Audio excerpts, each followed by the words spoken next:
I'm Alan Younger, and I'm the director of the Small Business Center. And this is the Launch Challenge. We've had a wonderful program since August. August, we notified 22 people after 51 had applied to let them know they were part of the Launch Challenge. And those people have been working really hard. Now, of those 22 people, 16 of them graduated from the program. It's like a business accelerator. We'll tell you a lot more about it, or you can check our website for information. But we're going to just jump right into the presentations. So before the presentations, I want to introduce you to the people who completed the Launch Challenge program. We're really excited about it. And before I introduce you to them, I want to tell you a really quick story. So there are 6 colleges and universities here in Winston-Salem that got together. On May 4th, at the initial gathering, the initial Thursday gathering of Venture Cafe, they announced their commitment to starting new businesses here in Winston-Salem. That's wonderful. And Forsyth Tech was one of those colleges, and we started a program. All of us had grant programs. Our program is called the Launch Challenge. So there's some wonderful people who graduated from the program, and I'm going to introduce you to them in just a moment. First, I want to introduce you to these ladies who are over here hiding like nobody sees them. So many of you know Nell Perry, and many of you know Della Lawson. I'll just make note that nobody applauded when I introduced myself. However, when I introduced them, they got a loud round of applause, and that's wonderful, and it's well-deserved. So thank you for all of the wonderful work that you do. Many of you noticed in Instagram, we had a wonderful post, and there were about 44 people who liked it. It was a picture of me and them. And it was a holiday picture. We were wearing ugly sweaters and accessories, right? Ugly Christmas sweaters and accessories. And it got a whole lot of likes. And I thought it was because of me. But I found out that it wasn't. And so thank you. If you're not following us on Instagram, it's Small Business Center Forsyth. We'd love for you to follow. Matter of fact, we need 4 more people to follow today, and I win a nickel or something. So if you would follow us, that would be wonderful. But let me introduce you to the wonderful people who are part of the Launch Challenge program. I'm going to ask each of you to stand and be recognized. These are the grads. Don't stand yet. Please know your name, and I want you to see them individually, all right? I have a certificate for you. It's not going to be fast for me to get it to you, but I will get it to you today, all right? So first, she's not here, but I want to acknowledge Hannah Davis.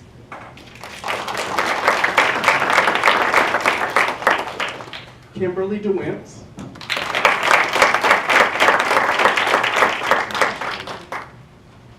I haven't seen her. Is Amy Hayes here? Well, Amy Hayes.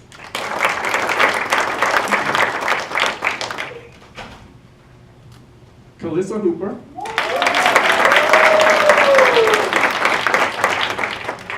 Chrissy Klunder.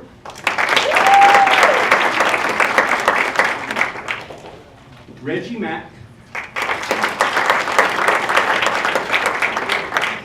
Jamile McBride.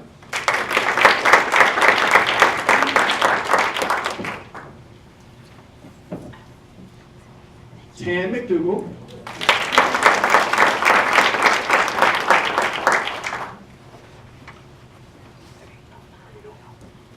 Faith McKnight.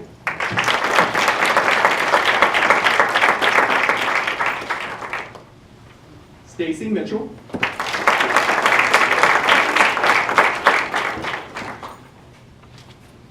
Deletris Nelson.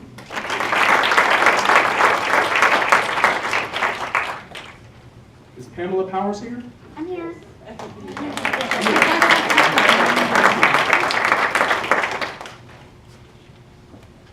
And Monica Ross.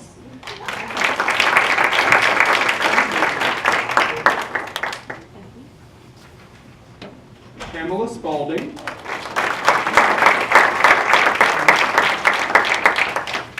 Latanya Tyson.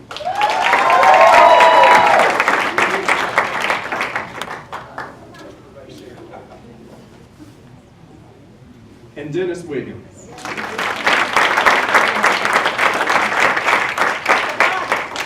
Thank you. They all did a wonderful job. We're glad that they were part of the program and they stuck with it through, actually started in August and September, October, and November. So we're really glad. We're going to help you start your businesses. Some of them already have. So I'd also like to introduce a group of judges. They're business mentors. They work with the Small Business Center. They help us in a lot of ways to meet the needs of the different clients that we have. So Jennifer Kulam is one of the judges. She's actually not a business mentor. She's the Dean of Business and Industry Services for Foresight Tech. And Tiffany Dotson, Bruce Maxwell, Andrea Johnson, Faye Horwitz, Jen Brown, Ruben Gonzalez, Jim Blaylock, and Dick Van. So, I need your help. Here's what we're going to do. We're going to get started. And this is a competition, okay? So, I'm going to stand by the door.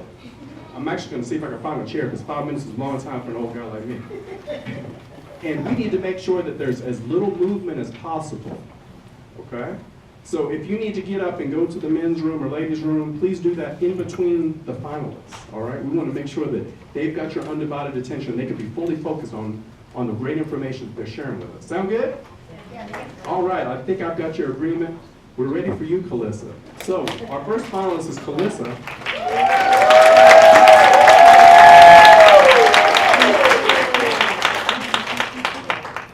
And I appreciate the love. Is that for me? So I'm going to hand her the mic, and we're going to hear all about Five Sisters Delight. Good afternoon, everyone. Good afternoon. It is a delight to be here. So, by a show of hands, how many of you like to eat home-cooked soul food? Awesome. Today, I am here to present my presentation. Hopefully, by the end of this presentation, you will be full. My name is Calissa Hooper, and with over 26 years of restaurant industry experience and a spirited conversation with my 5 lovely daughters, it was a no-brainer. Five Sisters Delight was hatched. Avoiding the brick and mortar, which we all know is a lot of cost in there, and sit-down restaurants. The model of being able to bring it to you on wheels is what we designed Five Sisters Delight to be. We can bring it to you on wheels. So according to Mobile Cuisine, by the end of December 2017, the food truck industry will generate over $2.7 billion in revenue. Five Sisters Delight would love to add to that. Our target market, we will solve and serve our consumers who need a delightful, inexpensive, affordable lunch meal. We all know a lot of us don't have time when we're on our lunch breaks. So we need an affordable lunch meal that we can bring to you and you can clock out and lunch is ready. Five Sisters Delight would love to serve you. Of the 14 food trucks here listed in Winston-Salem that I found, it clearly looks like Five Sisters Delight have a complete competitive edge advantage by serving and focusing on soul food daily. The Small Business Center. I cannot tell you how much the Small Business Center means to me. The mentoring sessions, the educational events, the Love, Venture Cafe, Flywheel, all these sources that is here at zero cost. It has helped us launch. Alan Younger has always told us to get social and be where your audience is.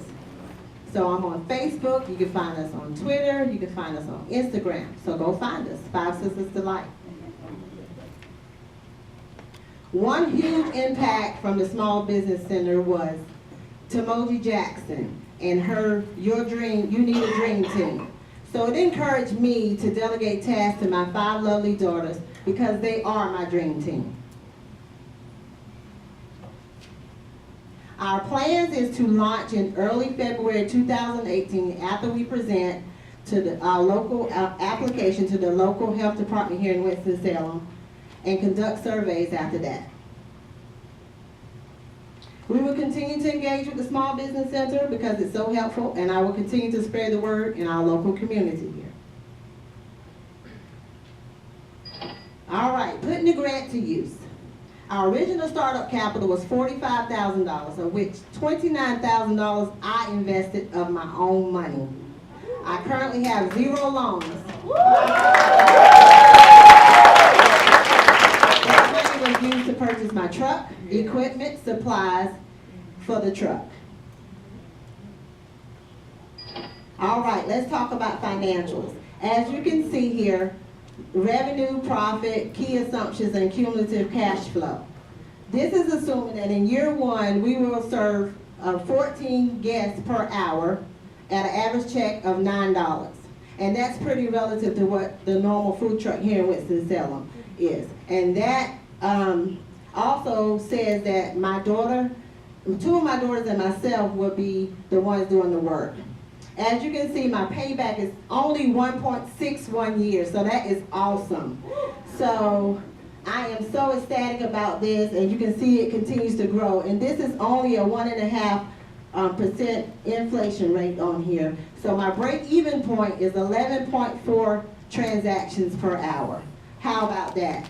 The upside to our business is to eventually generate breakfast for early morning risers that don't have nowhere to go 4 a.m. in the morning.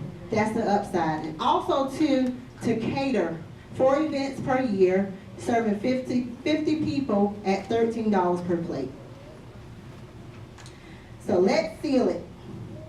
I thank you all for your continued support, and I'm going to end this with a video, and hopefully you're full by the time this video is played.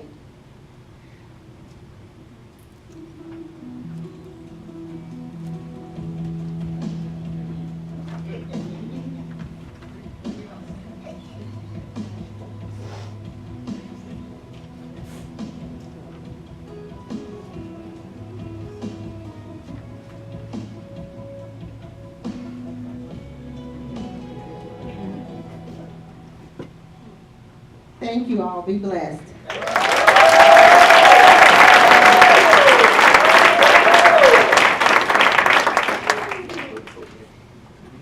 Thank you very much. Was that awesome? So a couple things that I'd like to clarify. Number one, all of the participants in the Launch Challenge program had to attend educational events at the Small Business Center. They had to participate in at least 5 each month. These opportunities were up to them as far as which ones they chose, but they had to learn things that were going to help their business to grow.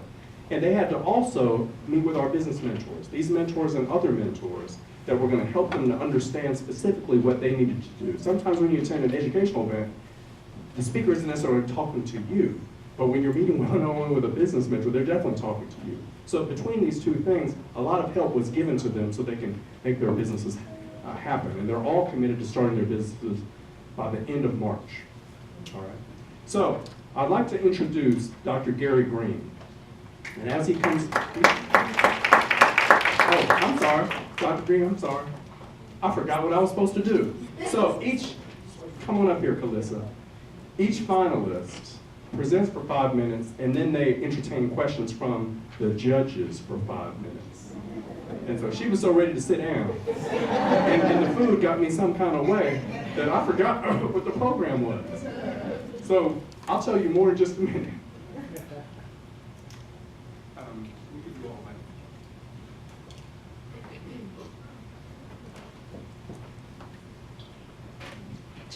All right, so one of the elements that you quoted was be where your audience is. How will you determine where your audience is? By conducting surveys and also to Facebook, social media to see what kind of response I get. Have you done any of that? I have, and I've had tremendous response from Facebook, also Instagram.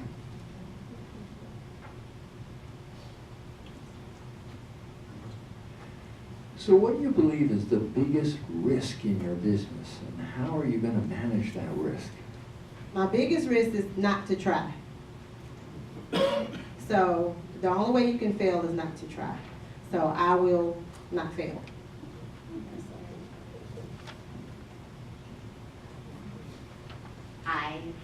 Of the other 14 food trucks that are in Winston, are any of them near Soul Food, or are you going to be the standalone Soul Food truck? I found one that has a little soul food, but I will be the competitive edge advantage with strictly soul food daily. Hey, Calissa, have you identified specifically what you would spend the money for? If you got some money from this challenge, and how much money that would be? Absolutely. The retrofit of the truck, remaining balance is $5,700. Insurance and permits and commissary is about $2,600. And relatively to buy supplies and finish getting all that done is roughly around $3,300. And to cash flow for the first 3 to 6 months. Clarissa, I'd be curious to hear what you learned about yourself as you went through this process. I learned that you have to manage time. One of the biggest things that I've learned is that I'm a former supervisor for McDonald's, and I worked there since 1998. So I've learned a lot, had a lot of great experiences with McDonald's. But the one thing, if I could take it all back, was I wouldn't have left. When I left to be fully committed to this, I should have stayed and got my business up and running and then left. So that was that was the biggest hit for me, because you still, even if you quit a job, you still have to have money to continue to live.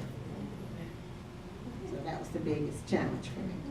And have you picked out places that you might put the food truck just in case we ended up looking in that direction? Absolutely. I've had several people contact me via Facebook, and just by me passing out business cards, my family members passing out business cards, looking at hospitals, local employees here, possibly the small business center if possible. So anywhere that I can be, I will be. Yes, sir.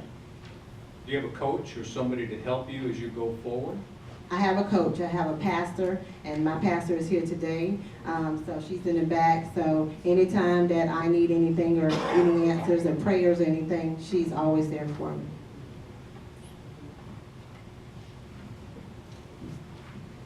What is the one thing that keeps you up at night in starting this business?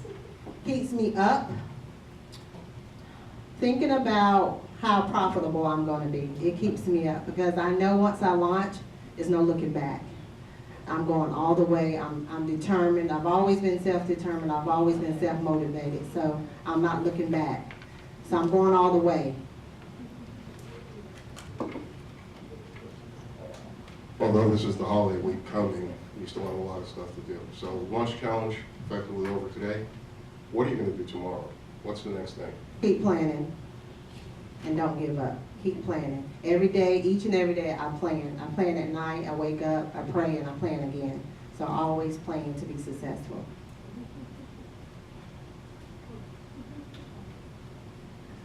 Well, Calissa, thank you very much. You're welcome.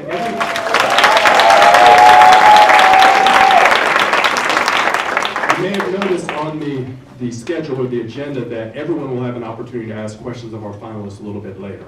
All right?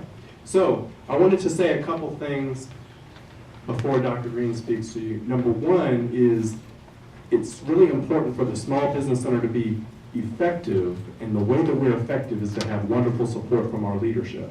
And I will say that we have small business centers across the entire state, and I can't say that any of them have more support than we do. And I'm not just saying that, Dr. Green. I've talked to a number of other small business centers, and they say, you could do what? You couldn't do what? You have resources to do what? And I feel almost guilty that we have that kind of support, but I'm not guilty. I'm just determined that we're going to make our experience the best that it can be for every one of you that wants to start a business. So I'm going to ask Dr. Green to speak to you and give you an official welcome on behalf of Forsyth Tech.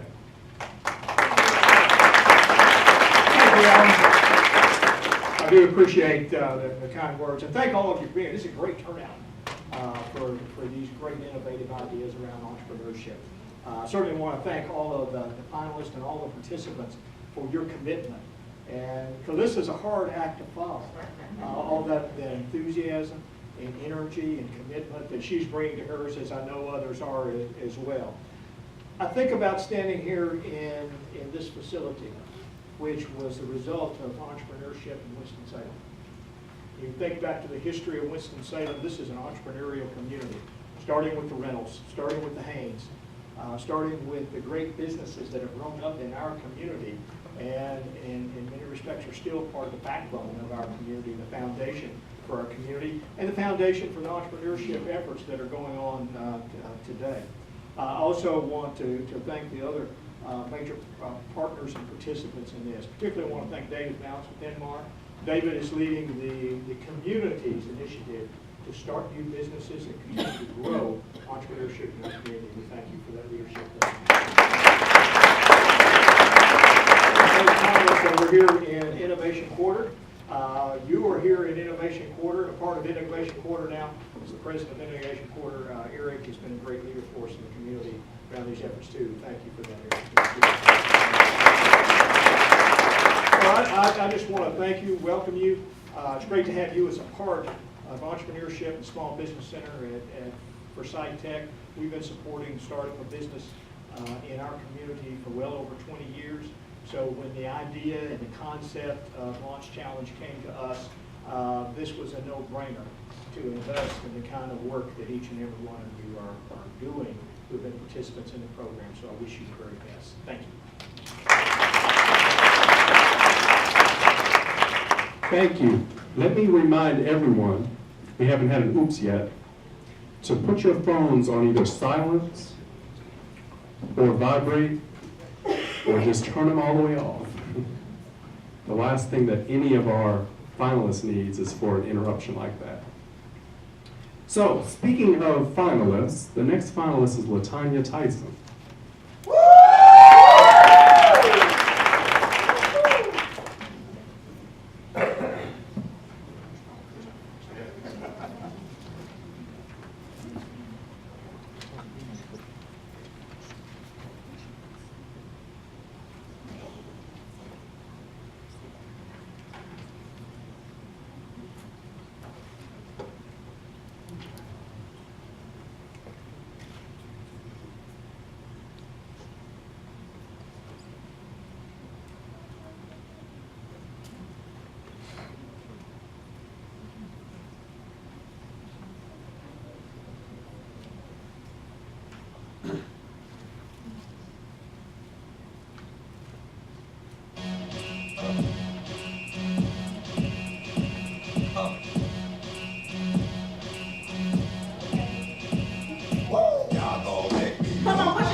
The Small Business Center has helped to combine our skills and make us into one cohesive unit to ensure our success while also teaching us how to brand ourselves and also how to expand our market.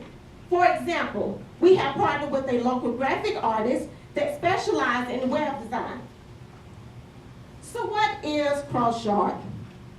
We provide unique Greek paraphernalia that's different from our competitors because we are going directly to our market of 9 college campuses and creating relationships with these groups of fraternities and sororities to sell them the products that they are seeking out daily. So you might be asking yourself and wondering, where did this idea come from? I'm glad that you asked. Through our research over the last few months, we found that our story is the same story that so many others have. When my daughter crossed over the CrossShard, I searched for the perfect gift, and after weeks of searching, I finally found some nice gifts. I ordered these products, and when they arrived, 2 things happened. First of all, they were the wrong color. And in this world of fraternities and sororities, colors are important. The second thing that happened, the entire order did not come on time. So on that day, that special occasion, I didn't have everything that I ordered to give to her. And so thus from that, we developed Crossyard. So in that experience, I wanted to complain. I wanted to voice my opinion. I wanted to voice my disappointment. But there wasn't a store. And the only thing that I could do was send an email. And would you believe they didn't? They did not respond.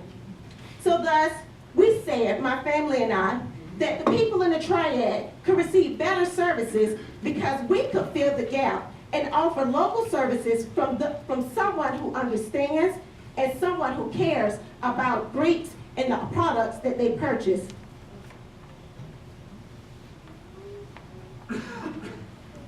So we have designed our business model to utilize the grant funds to cover the membership fee with Stuff for Greeks, which will cover our e-commerce website, our hosting services, our business cards, our domain name, our social media management, and most importantly, it will cover our licensing fee, which is $10,000 per year. Our personal investment will cover our operating costs for the first year. Included in the expenses is a line item for reinvestment. We will use these funds to purchase a screen printing machine after the first year.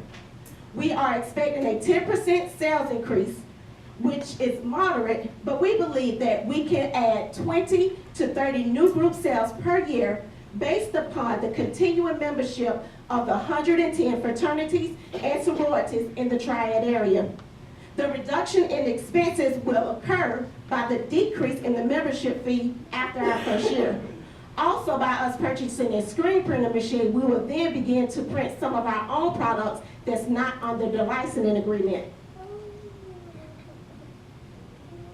So what's next for Crossyard?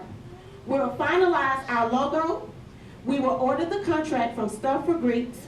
We will allow our attorney, Donna Bowie, and we will also partner again with the Small Business Center with one of their attorneys to review the contract. Once the contract is signed, we will begin our website design, and on or before March 1st, 2018, you will be able to purchase Greek paraphernalia from Crossyard. This concludes my presentation. Are there any questions?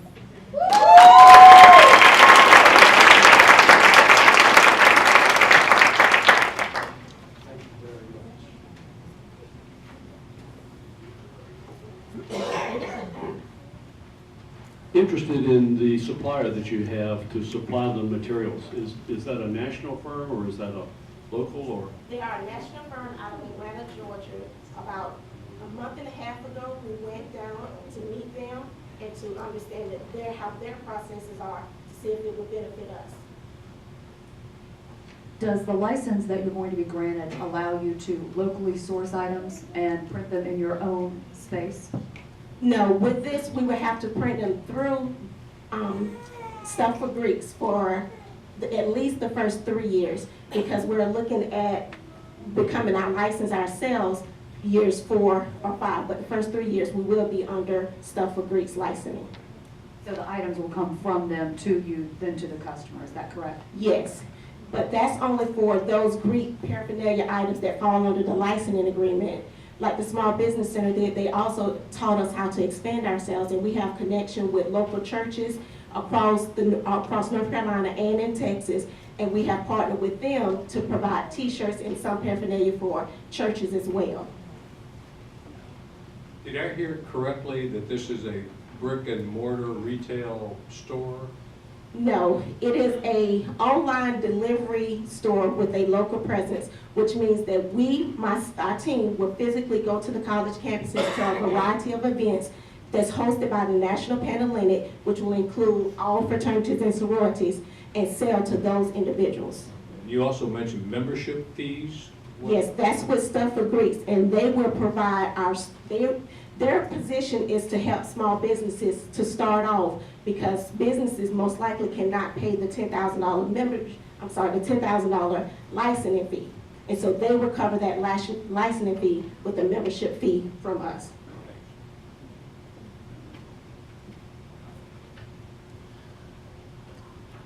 Anybody else have any questions?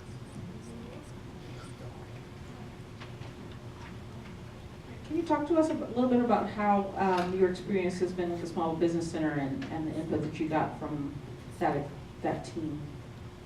My experience with the Small Business Center has been wonderful. This idea started in March of 2017 when she crossed over. It was just a thought, and I contacted Alan and I said, you know, I'm thinking about starting this business, but I'm gonna need your help when I get ready to actually start it. He contacted me a couple of months later, and just from August to now, we've been able to do everything that we need to do to launch this business by March 1st.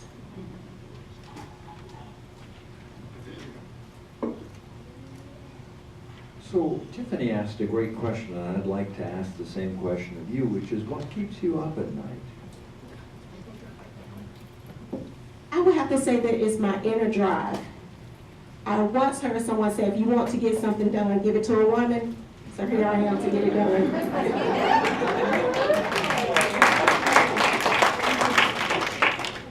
I just wanted to be clear with what you're planning on spending should you win the launch challenge. I caught $1,800 for a screen printer. Was there anything else that you had?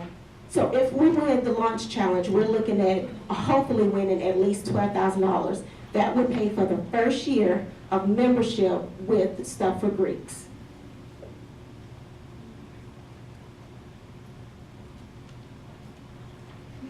So that's access into a consortium, essentially? Yes. Okay. So who are your biggest competitors and how will you differentiate yourself from those competitors? Well, we are uniquely designed. There are only 2 other individuals or stores that's actually selling Greek paraphernalia here in the Triad area.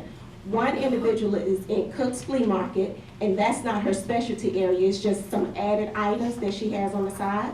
And also there's another lady that's selling Greek paraphernalia out of Greensboro Mall. Her area is African American art. That's her niche, and she's just doing those things on the side. So for Crossyard, our main focus is on only Greek paraphernalia, and then we're adding those other services as an added piece, but our main focus is Greek paraphernalia. Is this strictly an online business, or do you have a sales organization? How are you going to? Again, so the question is about your sales organization and how you're going to find customers. Is this strictly an online program where you hope people will find you, or do you have a sales organization that will reach out and find customers? What's your plan? We are actually going to the customer, which is different from our competitors. So I have meetings with the National Panhellenic in January when the students return. Also, we have connection with, of course, ourselves as in a part of a Greek organization, and we have connections with Salem College and Winston-Salem State. So these connections that we have, we're using that as our end to get with these different fraternities and sororities. Thank you very much.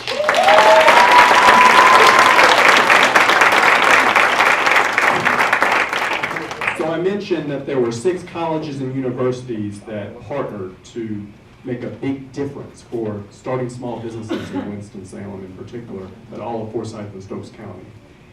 And we have collectively formed what's called the Emerging Entrepreneur Funds. All of us have grant programs.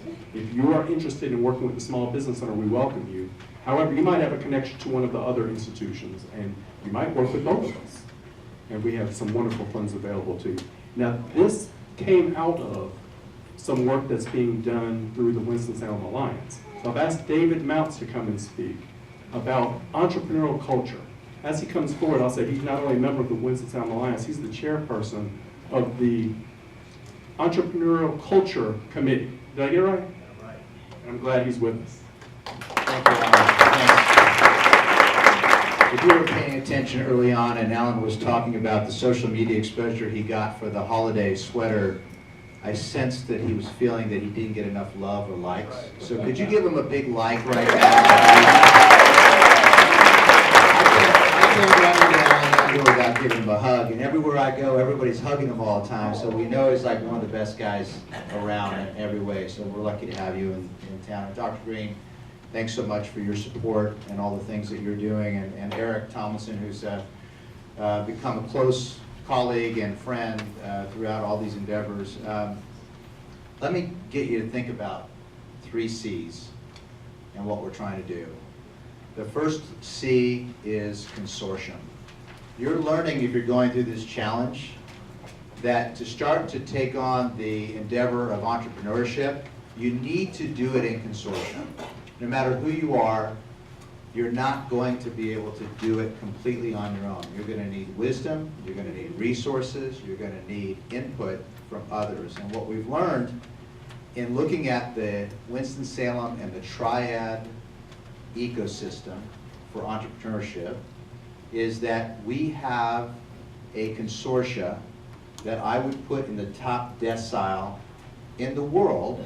That means the top 10% in terms of all the resources, all the capabilities that we have available. We've mapped them, we've evaluated them, we've benchmarked and compared them against other locations, and we stand in the top 10%. Without a strong consortia, you can't succeed. So the first thing we can do is we can check the box on consortia. We have consortia. The second one is culture. This can be translated into the way we think.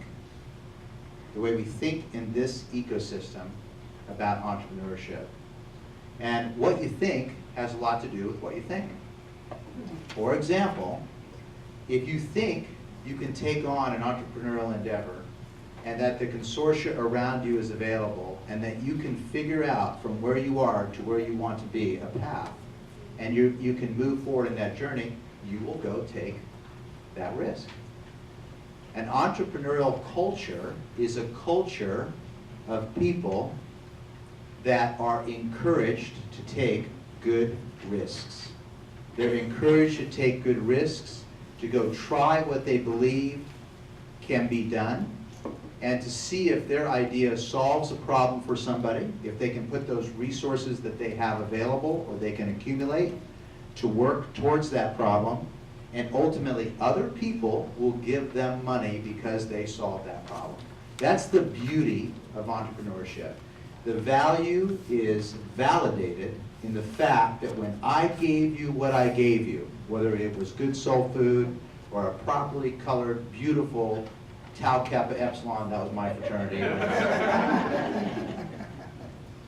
jersey, that I was happy to give you that money because what I got back was worth more to me than what I gave you.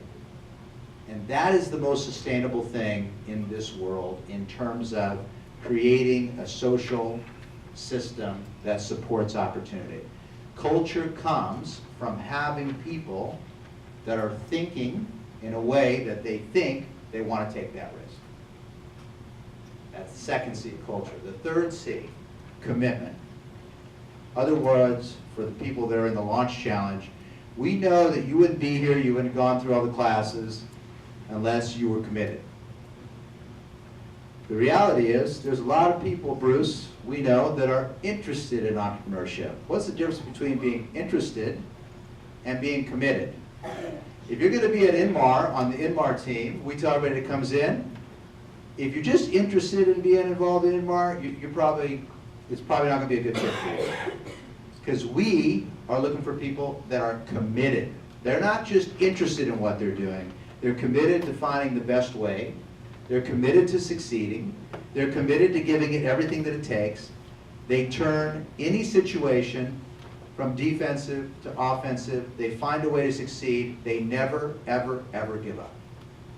If you're committed, then you have a nice synergy between these C's.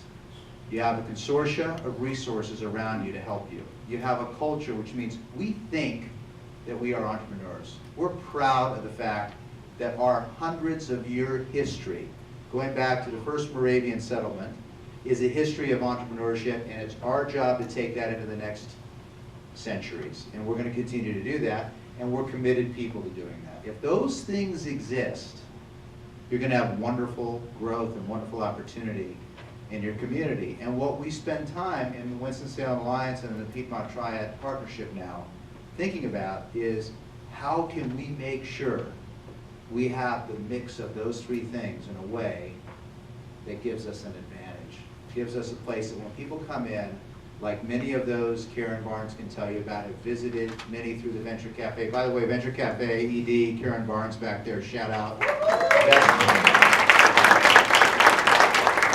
to go to Church for Entrepreneurs. That's on Thursday nights at 5 o'clock. Karen is the place you need to be. She has congregation and it's going on, let me tell you, it's going on. So if you want to be in an environment like that, when people walk in these areas, they go, you know what? It's going on here. And that's the kind of culture we're trying to create, and you're all part of that. So jump in, take advantage of the consortia. Do not be afraid to be part of the culture. Decide what ideas might make sense for you. This is where the growth in our community is going to come from. It's not going to come from the big companies. All the big companies are trying to drive down costs and efficiency. It'll come through innovation, and be committed to it. Thank you very much.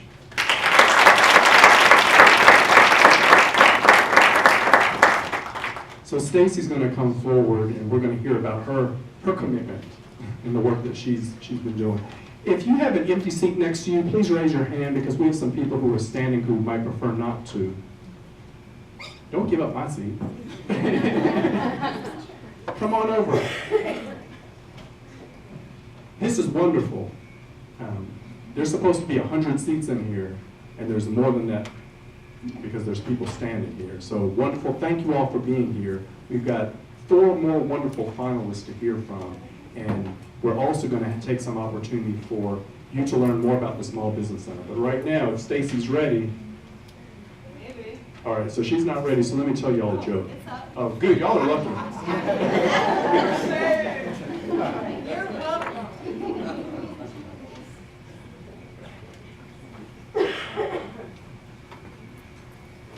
So good afternoon, everybody. My name is Stacy, and I am the founder of Smoke and Skillet, and we are a catering and food truck service.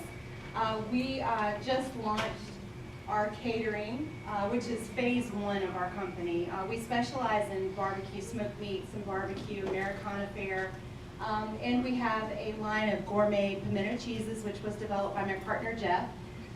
He's sitting right over here. So what we're looking to do now for phase 2 of our launch is to actually get into the food truck industry. And as Calissa already said, it is a nearly $3 billion industry. It started in 2008 when, I'm going to say a really nasty word, when our nation went through a recession.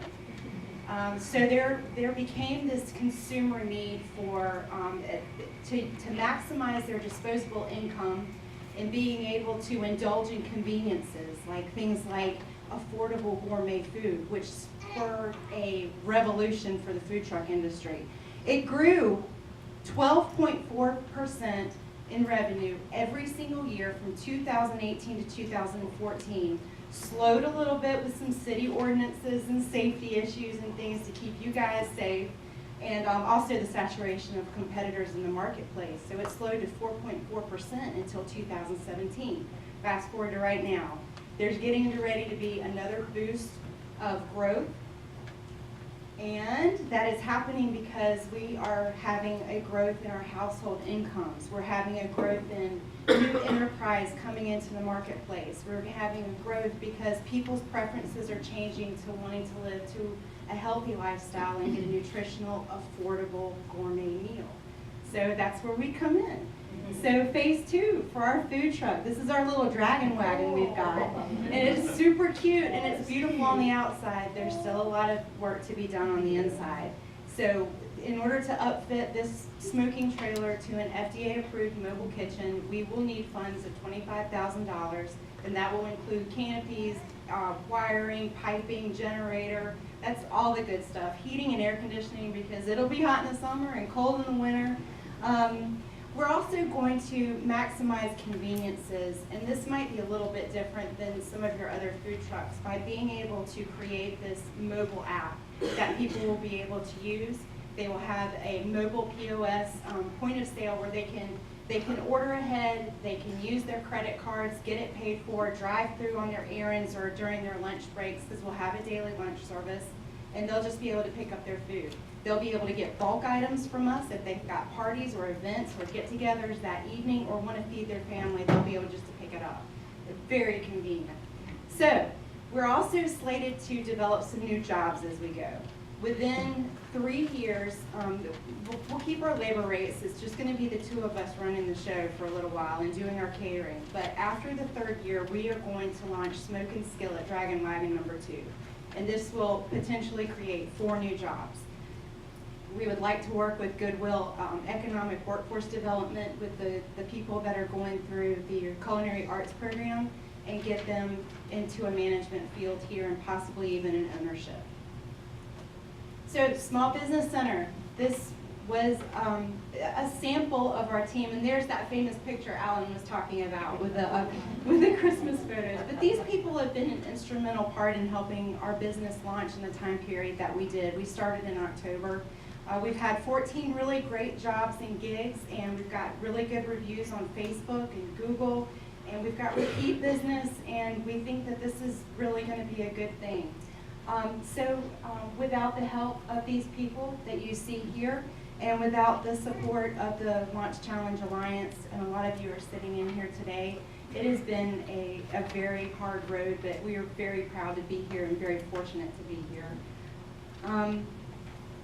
I'm your bud of taste 1, he's your bud of taste 2. Follow your taste buds. Here's all of our handles on all of our social media platforms in which we hope to grow this company in a grassroots effort. And I'm Stacy with Smoke and Skillet. Thank you.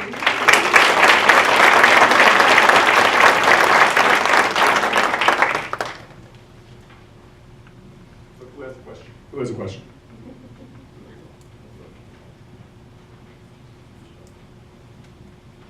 Where are you going to put your truck? Great question. We actually have scouted a location back behind, it's in the Westgate Park Business Center, back behind Home Depot and Sam's Club and all of that. So we've got a little spot back there ready for us. And this is to be launched in April of 2018. We can, yeah. Well, we will be definitely scouting out some places to be. A lot of the pubs and taverns, it's a very awesome trend to have food trucks coming in now at night. So after you get off work, you can come by and see us. Yes, sir. Can you tell us about the app that you're planning to develop? Are you buying that, or are you developing it yourself? I don't know yet. That definitely some sources I will be looking for to help us develop that app. I'm not technically inclined like that, so I would definitely have to outsource that. Could you tell us a little bit about your financial projections? Oh, yes. I'm sorry. Yeah, we skipped over that. We are projected, just with the daily lunch service, projected to make a revenue of $104,000 the first year, and that's at a 15% gross margin profit. That's not going to make the money that we want to make in this, nor will it let us grow the business the way that we want to. So what we're going to have to do is also scout out the festivals and events and do night services, and also keep the catering business just as prominent today as it would be then. Stacy, what personally qualifies you and your partner to do this work? Okay, my experience in the industry started, I was 12 years old, it was the summer of 1988, and I got hired to be kitchen duty in a Camp Ashburn Acres out in Yadkinville. So I did that for 3 years, and then I got into the retail and restaurant industry, and was there for 12 years until way after college. And then that's when I got all my business training and everything that I can do as far as operations are concerned. I was also the owner of a farm that raised grass-fed meats. So we had cattle and pigs and chickens and turkeys and all that good stuff. So I've got a lot of that spectrum. So you mentioned that this was phase 2. Yes.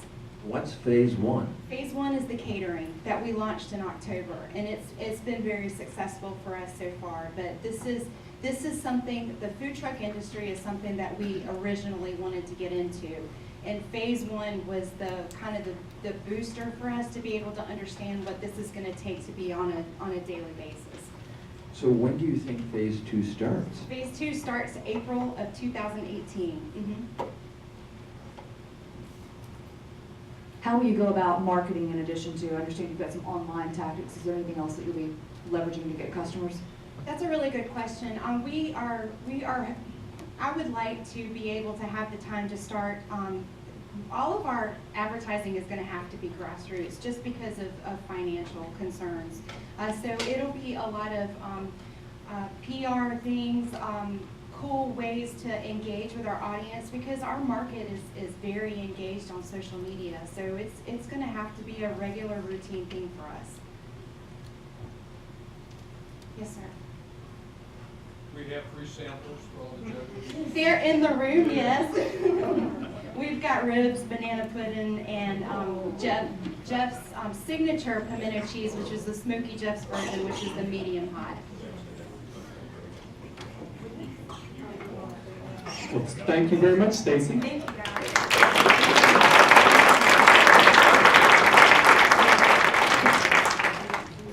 So next I'm going to introduce Eric Tomlinson. Many of you have met Eric Tomlinson. If you come to Innovation Quarter, legally, you're supposed to be here. You'll probably see Eric there, because he's in the middle of everything that's going on here. Thank you, Alan. Good afternoon. Good to see so many friends and colleagues. About this time last week, I stepped into a giant oven and experienced what it was like to go from being a nice piece of bread to toast. Went down the assembly line and popped out as a piece of toast. Now, how could that be? Well, I donned some virtual reality glasses. I was over in St. Louis, and was with a company that sells packets of yeast, Fleischmann's. And this company has transformed itself. The company about 5 years ago, it's a multi-million-dollar enterprise owned by a British company, AB Foods. We're finding that the revenues were declining and the profit margin was getting very, very narrow. The packet of yeast had become a commodity. Their product was now a commodity where the only thing that mattered in the marketplace was how much did it cost. Morale in the company had declined. They were based about 10 miles outside of St. Louis in the burbs. Their neighbors were a co-insurance company. Everybody was bored to tears. New CEO comes in with the notion of, how can I turn this company around? How can I transform my company? And so he started the process of turning this commodity company into a technology company. They hired a chief technology officer, somebody who got involved in gene sequencing, so they sequenced the genome of the yeast. They got involved in gene editing, so they can now move the little blocks of DNA around and create different types of yeast that can do different things when used in cooking and particularly baking. And this company now has moved itself into the innovation district in St. Louis called Cortex, which we kind of model ourselves on. And in Cortex, this company, AB Mauri, is now full of folks from all around the world, very optimistic workforce, enjoying their time, a lot of opportunity, not just in their company, but outside, and their margin and their profitability has greatly increased. Why was I a piece of bread that became a piece of toast? Well, one of their marketing tools now is to create a virtual reality show whereby you go and don the glasses and you too can be that piece of toast. And they're using that in trade shows when they sell their Fleischmann yeast to different companies that would use it around the US. That's an example of innovation gone crazy. Not only innovating with your product, but innovating where your company is, how your company does business, and how your company markets its business. That's the opportunity that all of you have here in the Innovation Quarter. Thank you.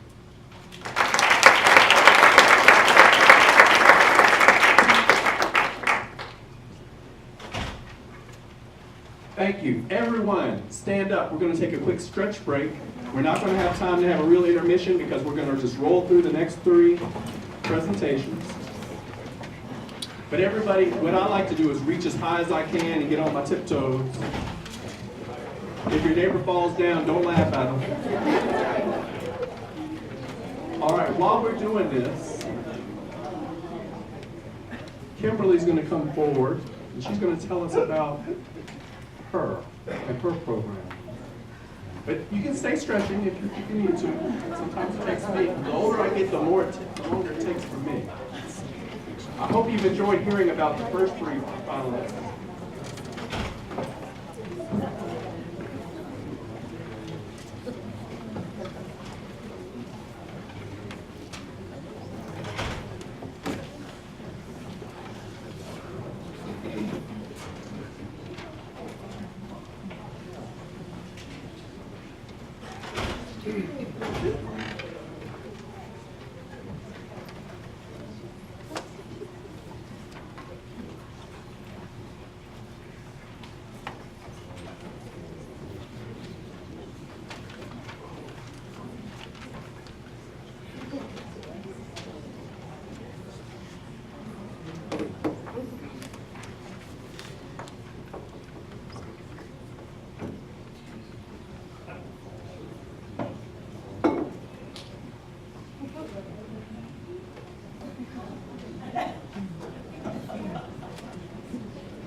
wonderful to be here with you. And what's been particularly wonderful for me is that the business that I'm starting, which is called Empowered Life Transitions, is the culmination of 20 years of thinking this really needs to happen.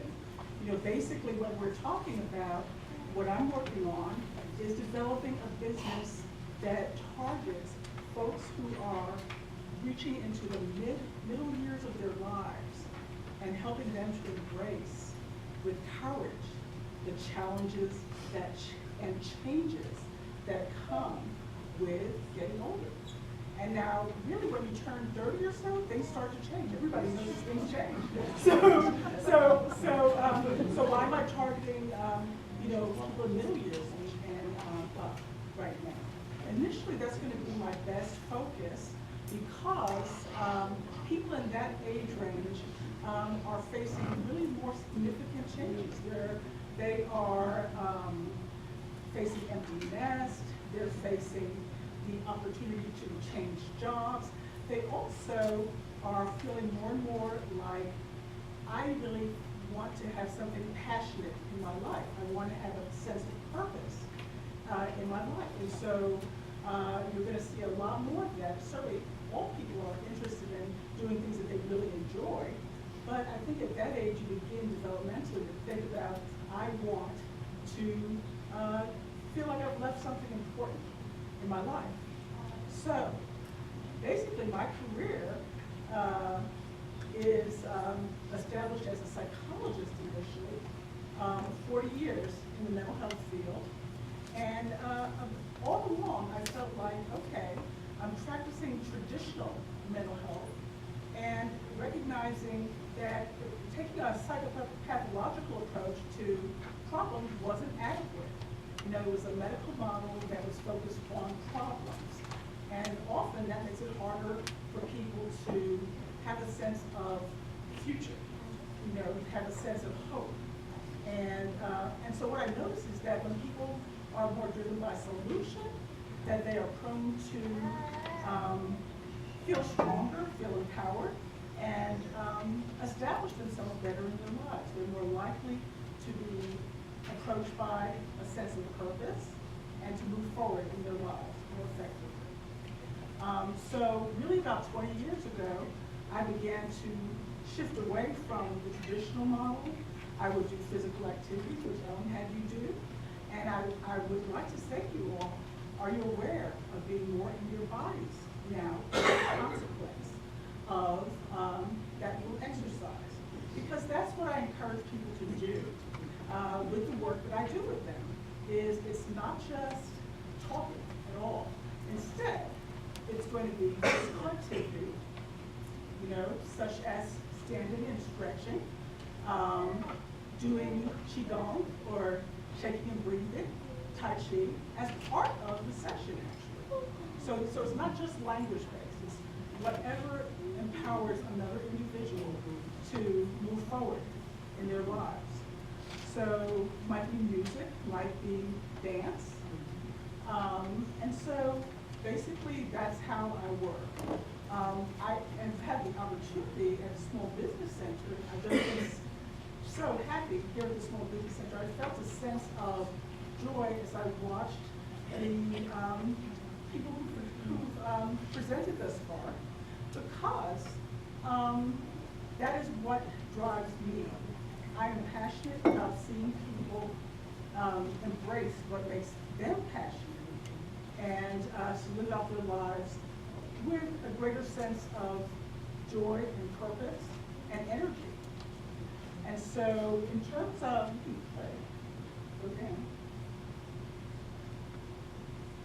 I am already located at this time in a downtown location with 10 independent traditional and alternative health practitioners, because increasingly, and especially as we get older, you may find that the traditional approaches don't suffice. So I see myself as a bridger in the sense that we have people that are mental health, substance abuse practitioners, as well as people who are massage therapists, acupuncturists, and so forth. And basically So my approach at this point is my own, and it's based in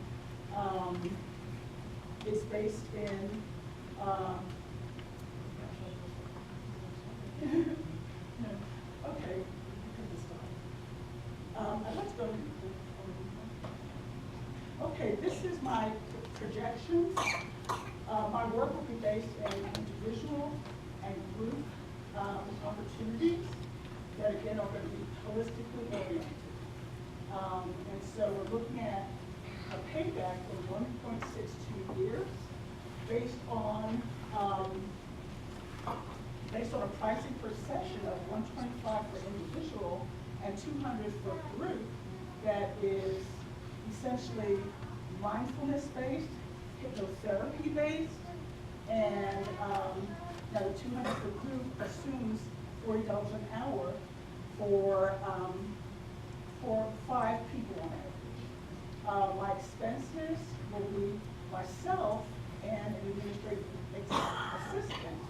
My startup expense is $21.9, with major items being that I am writing and basically developing my own program that bridges traditional and alternative health. Plan but not included in this P&L is workshops, weekly classes, books, meditation, and other CDs that I am already developing. My website is in development and will be available as of the middle of next month, January 2018, and then my starting date will be February 1, 2018. I could start tomorrow because I already have a number of clients that are wanting to engage in a group or in one-to-one.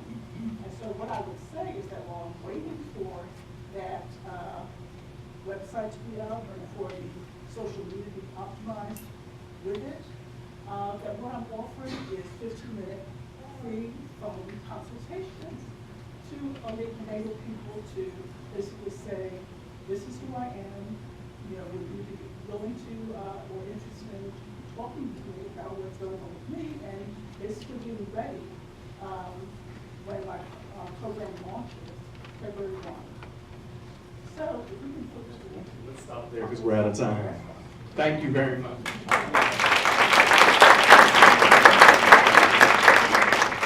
So Kimberly, tell us again how you are going to find customers, or how are they going to find you?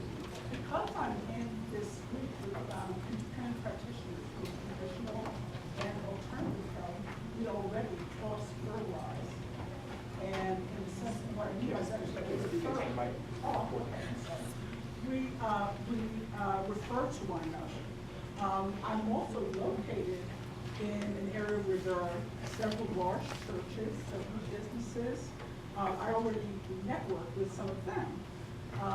I've had a strong, basically face presence over the years. So I had a practice for 16 years, wherein basically, okay, during those 16 years, I basically had my clientele by word of mouth, as many as 30 people.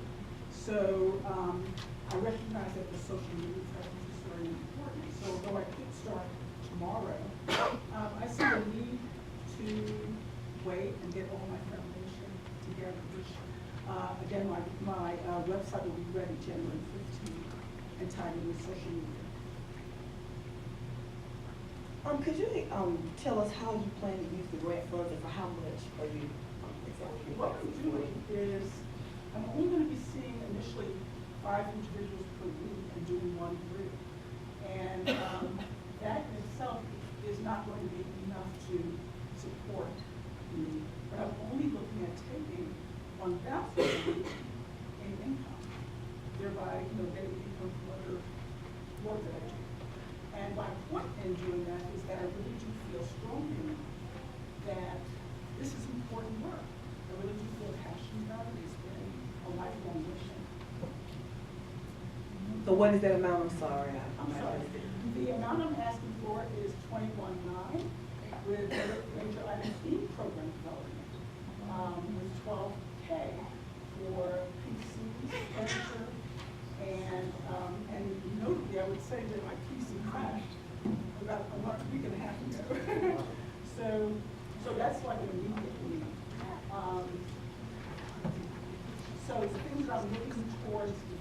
have already started working on. And that's why I sort of need the assistance with program development, is workshops, weekly classes. I'm working on a couple of books and meditation and other CDs.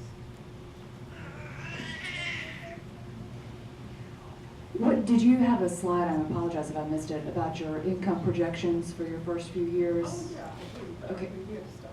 Okay. Yeah. Could you tell me about your income projections for your first few years? Okay, well, basically over a 5-year period, you know, I wouldn't be able to tell you it off my top of my head, unfortunately, but over a 5-year period, I'm going to, what we have is a basic trend. Did you just want to get that slide? Yeah.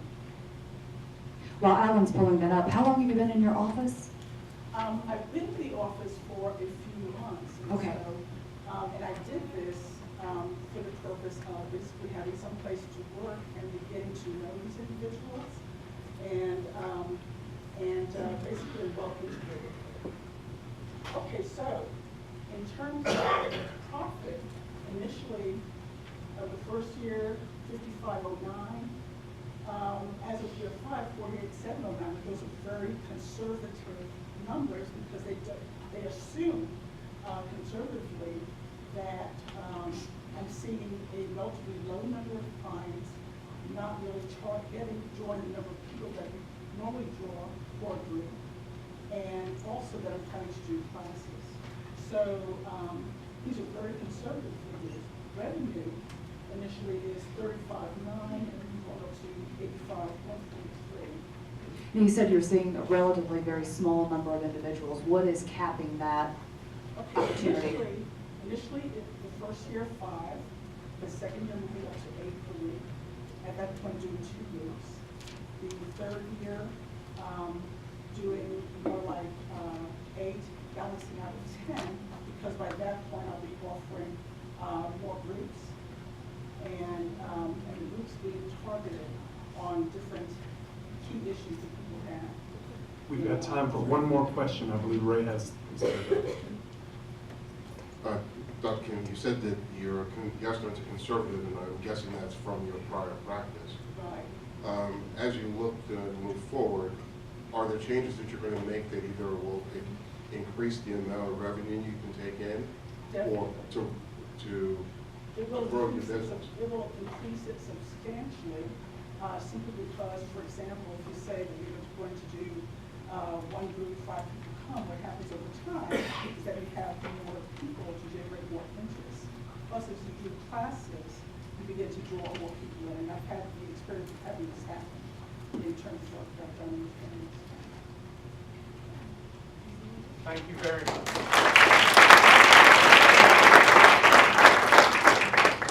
So Faith, where are you? Come on up here and you get ready.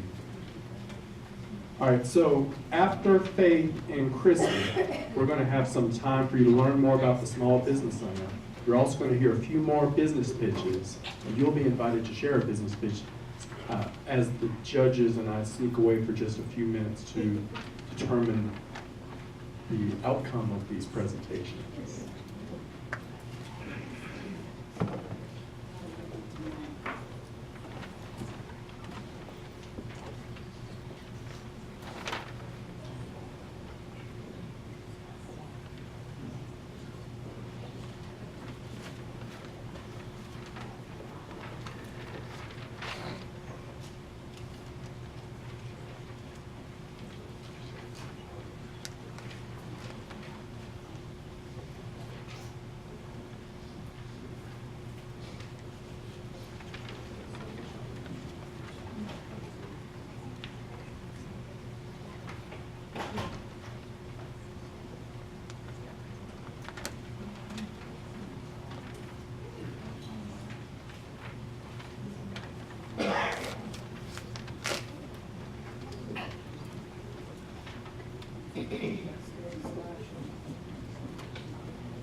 Hello, everyone. My name is Faith McKnight. I'm the owner of the Sweet Truth Bakery. How many people in here had a neighborhood bake shop when they were growing up? How many people had a grandma that could bake real good cakes? Well, Sweet Truth is a home-based bakery. I'm originally from Mount Vernon, New York, and I guess y'all wondering how I know about Southern Delights because I have Southern roots. My grandmother had a bakery in Birmingham, Alabama, and my dad loved to bake. He was from Thomasville, North Carolina. I've been baking for 30 years. I caught the baking bug when I was 8 years old. I love to bake. And I was a night baker in the U.S. Army. I was a baking supervisor at Wake Forest University. I learned a lot about baking from those two people, and I acquired a business-to-business in September 2017, my first restaurant I baked cake for, Ari Rhythms Restaurant. I am now expanding that business to other businesses. A lot of restaurants want dessert options, and family-owned businesses like to stay with that home-style trend. So it's much cheaper for them to buy from a home baker because a home baker will have access to the right mix for that individual customer or that business, and also they can have a sense of community by supporting a local business, a local small business such as myself. I will provide businesses the opportunity to provide fresh baked goods with nothing but the best ingredients to their customers, because I want every customer to experience tasting that favorite cake that their grandma used to make. I want them to have that experience, and every time someone sees me, they know that I'm the cake lady. They remember me not by my name, but because of the cakes when they see me. I mean, everyone loves a delicious piece of cake, right? So, the Small Business Center, I want to tell y'all, the Small Business Center helped me so much as far as overcoming the fears of owning a business. And a lot of my mentors are sitting right here in front of me, and I took all of their advice. I mean, Ruben was the one that made me go out and buy that double oven. He said, you're wasting too much time looking for a place, get that double oven. So I went out and bought that double oven. And so now I can bake 3 cakes at one time. Yeah. I had my landlord, he installed the oven for me, and he said that he would help me update my kitchen. And I'm just amazed at what the Small Business Center has helped me do, because, you know, I had a low confidence in myself for a long time. I didn't want to step out. I was scared to step out. And once I finally stepped out, I got a customer who I've been with since September. And she loves my cakes, and her customers love my cakes. So my financial projections, in the first year, did it move? In the first year, in the first year, I will have a revenue of $41,000. That's baking 5 cakes a day, 20 cakes a week. In the 5th year, I will double that revenue. I will be selling 1/3 of that to regular customers and 2/3 of that to specialty cakes and directly to the restaurants, 2/3 of that. 15% of my revenue will go towards ingredients. I have 2 apprentices, Tanner Brooks and my daughter, Tyra. They are my 2 apprentices. And on weeks that I have like low orders for cakes, I can step back away from the business and take care of other stuff and let them bake. So by the 5th year, my profit would be of $40,000, and that's what my revenue is for the first year. So by the 5th year, I will have a profit of $40,000 instead of just the revenue. I'll be using the funding to finish certifying my kitchen. I need certain pans and cooling racks, a second refrigerator. I have to have separate utensils for people with allergens. And that's what I'll be using the money for. And the majority of the major part is updating my kitchen. for more space, and the other 6,000 would be for the utensils and stuff that I need. In the first 1 to 2 years, I plan to purchase a mobile unit. I would like to go out to different events and do parties and weddings with a mobile unit, because that's popular now. People have food trucks that go out and do events. So I would like to do that. And then from 3 to 5 years, I would like to open my own standalone bakery. I want to be the neighborhood baker. I'm chasing my dreams right now, and I know I have it by the coattails right now. And I know there's been a lot of struggles this year, a lot of stress, a lot of everything going on, but I'm still standing. And I feel the energy that I'm receiving is that I'm about to step into something life-changing and amazing. And I just want to carry on my grandmother's legacy as far as the bake shop is concerned. And I hope y'all consider this sweet truth.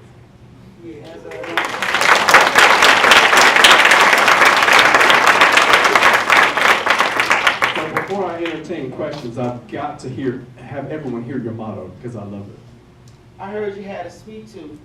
Look no further, because my bacon is the truth.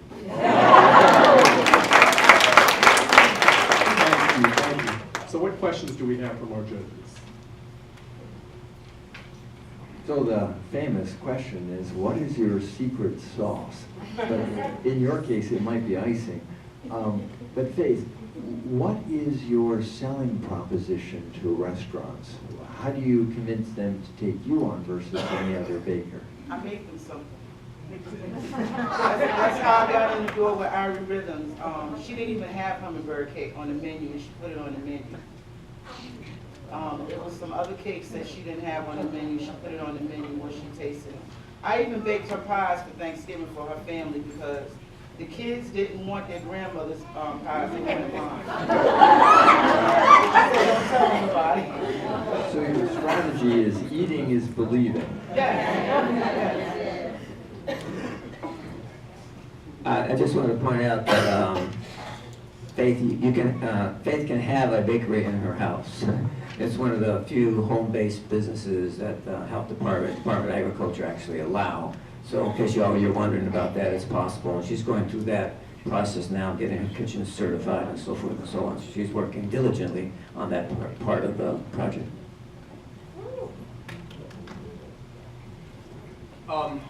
My concern is, what are you going to do when some restaurant gives you an order for 100 cakes? Will you be able to produce 100 cakes? Or you are set up to do 5 cakes a day, is what I heard. So what happens if you get a big order? How are you going to handle the demand? Well, I'm actually doing more cakes by myself now. I do 7 cakes in a day by myself. And so I'll have 3 helpers. So once I have these helpers, once I kickstart and have my kitchen the way I want it, I will be able to service 100 cakes, because I used to do it at Wake Forest. I used to bake for 2,500 students. So what's your capacity then in a day? Can you do 100 cakes if you get that kind of an order, or is that unrealistic? That's kind of unrealistic for a home bakery, 100 cakes until I mean, that's more like a commercial bakery. Yeah. So I'm taking baby steps right now.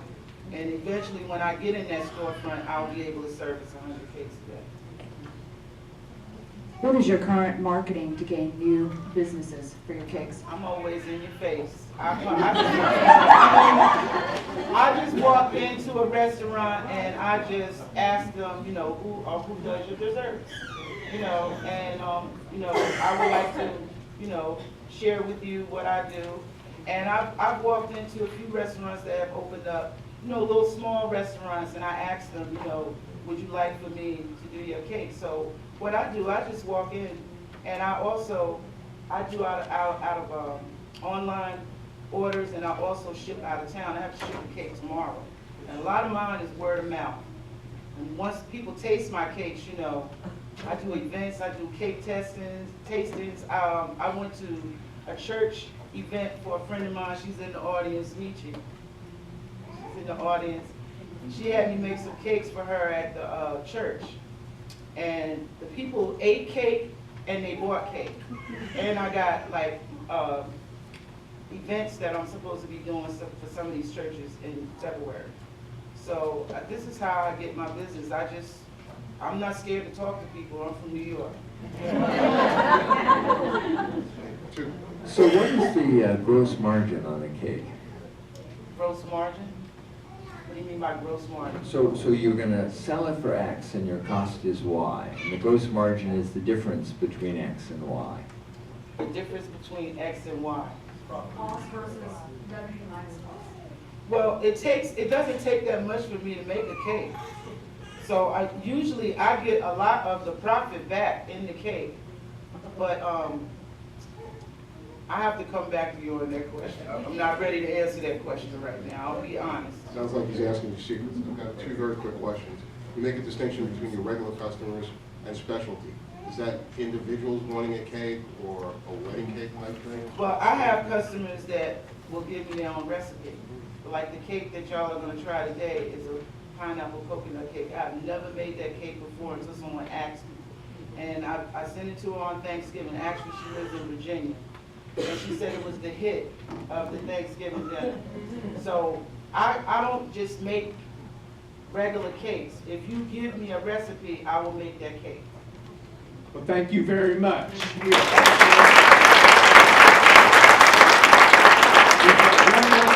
Chrissy's going to come forward, and let me tell you something cool while Chrissy comes forward. We're going to have an after party, and everybody's invited. It's going to be at the Camel City Barbecue after we're done here. Now, it's on you. Judge Treat. You're all welcome to hang out with us, all right? So if you don't know where the Camel City Barbecue is, we're going to claim it as part of Innovation Quarter, right? So it's more than a walk away from here, unless you just feel like it. The rest of us, we're going to drive there. Now, we're going to have we're going to continue this celebration by having some time together. And if you would like to meet us, it'll be, I think, 5 o'clock. Where's Monica? You're in charge. 5 o'clock. And do you know the name of that room? All right, so there's a room. Just ask for Monica. Everybody ask for Monica, and you're welcome to hang out with us. So our last finalist who's going to present is Chrissy Plunder.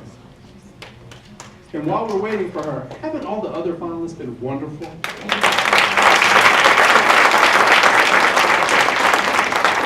It's been a privilege for Della, Nell, and I to work with everybody that's been in the Launch Challenge. And we're really glad that you all came here to celebrate with us and hear these wonderful presentations from these finalists.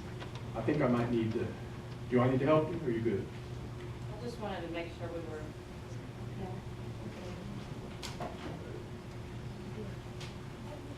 Are you taking my microphone?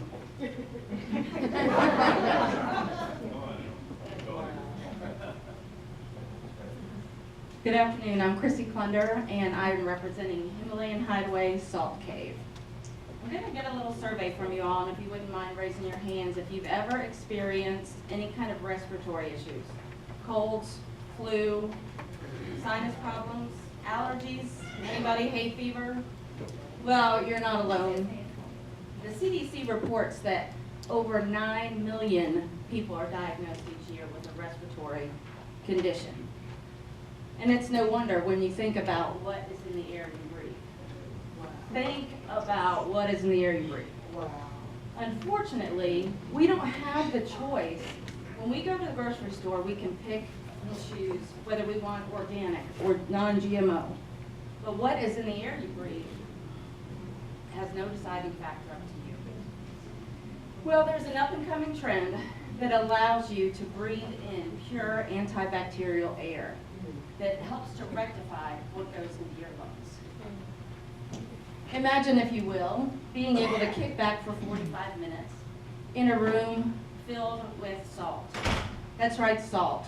But before you go getting your blood pressure up, this is not the kind of table salt. This is pure Himalayan salt that actually is mined out of the Himalayan mountains. Breathing it has 82 different trace minerals, allows you to take in different types of benefits that you wouldn't normally have within the air you normally breathe. So you're in a relaxed environment, you kick back, all you have to do is breathe.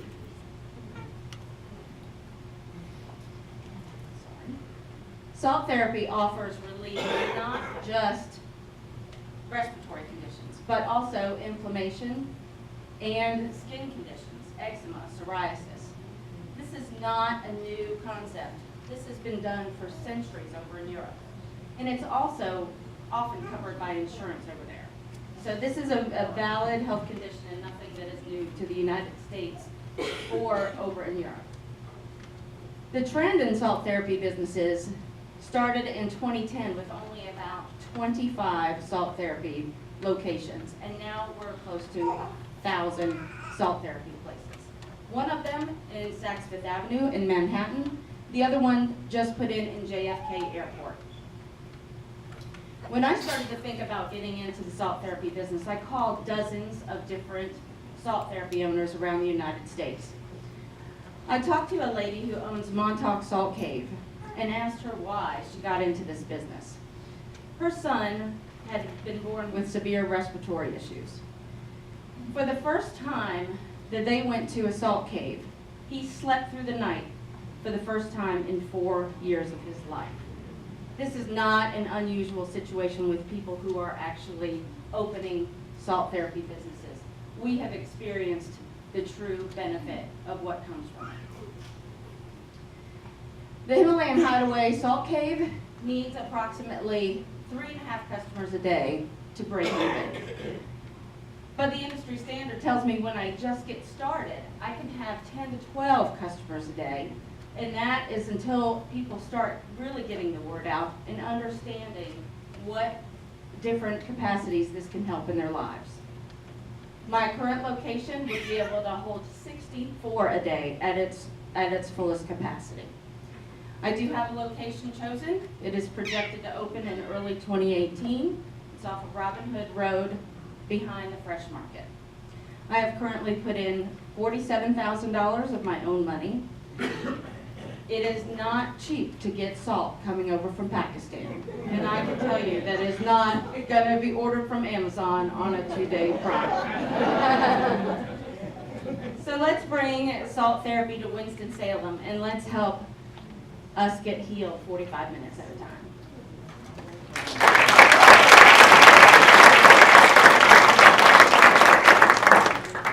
So, who are your competitors currently?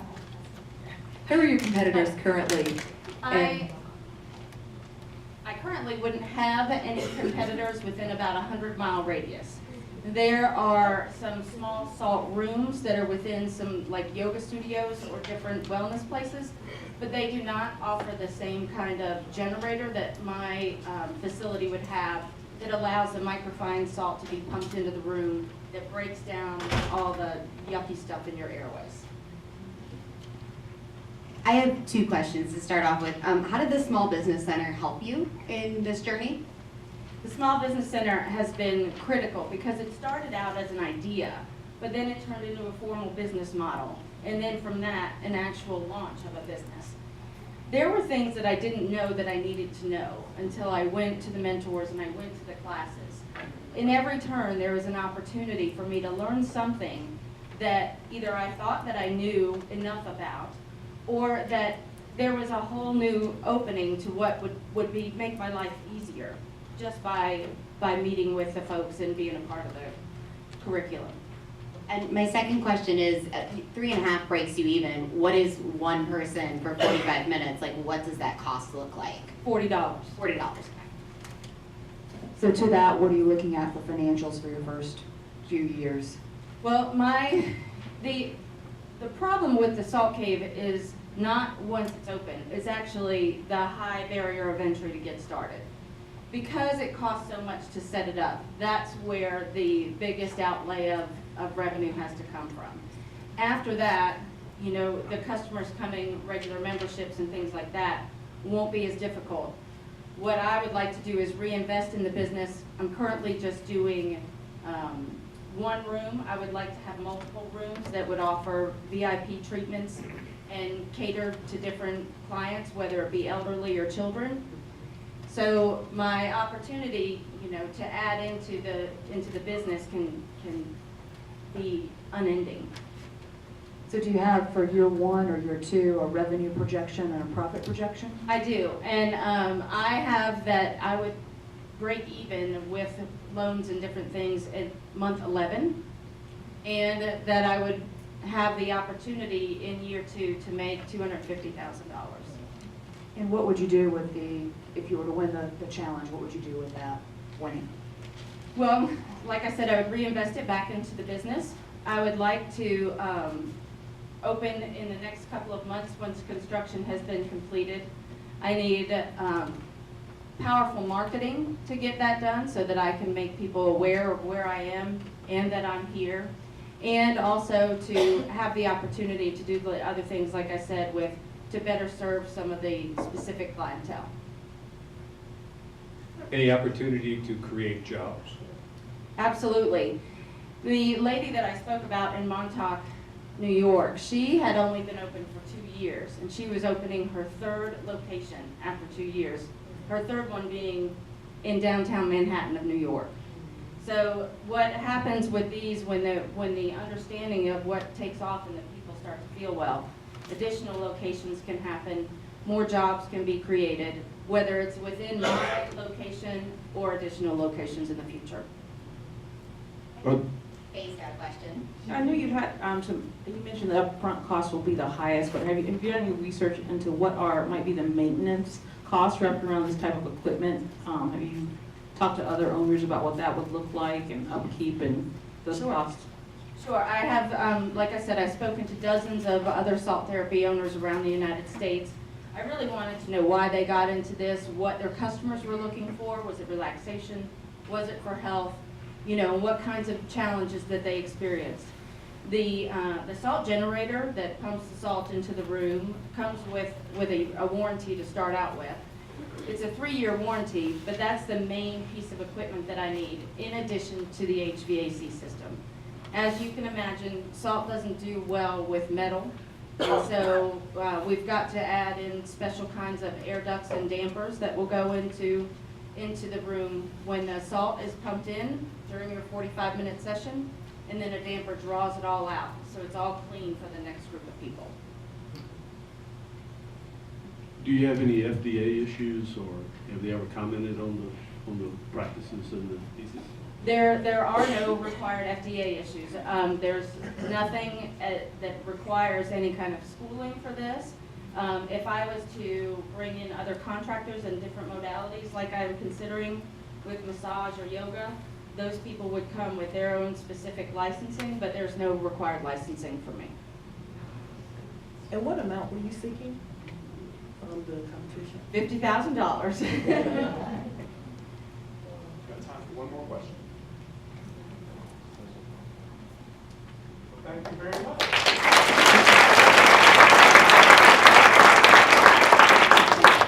It is my great privilege to hand the mic to Nell Perry. I'm going to steal these judges away for the next 20 minutes or so, and we'll be back. All right, round 1 and the best part is over. Now, for this next part, what I'm going to do is, initially my thought was to give you an overview of the Small Business Center, but as you've heard from all the different contestants, I think you guys got a pretty good idea of what we do. We're here to make small businesses succeed. We're here to provide mentoring and educational opportunities. So that's the main thing that we do. So what I would like to do is at this time, because we had a lot of great questions asked by the judges for our 6 finalists that we had, is there anyone in the audience that has a question to ask any of our 6 finalists? We'll start with that and then we'll move forward. Okay. Right back here. Okay, Chrissy, I want to know when you've gone to a salt cave and what it did for you. Sure. Actually, what happened, this is the reason I found out about the salt cave, is because I was found to have an illness last December that the doctors could not figure out what was going on. I had, thank you. I had extreme pain, fatigue, all kinds of things that were limiting me to my typical lifestyle. I've been tested in multiple, I went to infectious disease, rheumatology, and the doctors were not able to give me anything that made a difference. And I went to the Salt Cave in Asheville in February and had a noticeable change in how I felt. That was not part of my plan, but that is how I discovered the scenario of the Salt Cave. Did you just go one time in Nashville? I went one time, and then when I realized how much of a difference it made, I went back 2 days later. And then whenever I have traveled, I have looked for a salt cave in my travels so that I can go to find another one. I've currently been to over 11 different salt therapy locations. So how much does the salt cave treatment cost the customer, and how much does it cost you? So what is your differential in terms of your cost structure? The salt session costs the customer $40, and that's for 45 minutes. What it costs me is the pharmaceutical salt that is ground in from the machine, in addition to the large room in the cave that's created initially. But it's basically the salt itself that has to go through the generator and pumps out, and that averages about $25 a bag, and then a bag can last 10 to 12 sessions. Any other questions of any of our panelists? Okay, that was nice and easy. Now what, okay, I heard a question. To the smoking skillet. Yes. So many people need gluten-free options and vegetarian options, but I wish you really highlighted your meat. Yes. Do you have a vegetarian option? Because if you're going to do catering in the general public, I think that's very important. We do, and we plan to partner with local farmers to get the fresh produce. So there's going to be a seasonal rotation of our menu. So there will be vegetarian options, and there will also be kid-friendly options as well. There will be nut-free options, and we have done gluten-free recipes with our catering. We really have an open kitchen heart. If there is something on our menus that you don't see, then we're ready and willing to make those dishes for you. Here. I don't have a question, just a comment to Faith McKnight. I applaud you for being able to make a recipe from someone else's idea. I've never heard that before from a baker, so I applaud you for that. Yeah, with this many food options, you guys should have had a cook-off. That's part of the final presentation. A cook-off would put a strain on these new evolving businesses, and we are here to build them up, not break them before they start. Any other questions?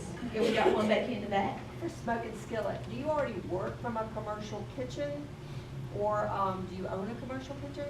We do not own a commercial kitchen. We partnered up with a local church that I've actually been a client with. I had my kids there for over 9 years for aftercare and summer camp, and they invited us in, and we did a little modification for them, and so they've invited us to use their kitchen as I don't know, it's not a commissary, but it's definitely a commercial FDA approved, or health department approved.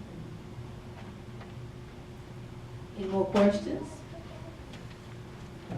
Okay, now we have some additional Alliance members that wanted the opportunity to do a 2-minute pitch. They were not in the finalist rotation. And at this time, I will ask Darletrius Nelson to come to the front and give her a 2-minute pitch on her business idea.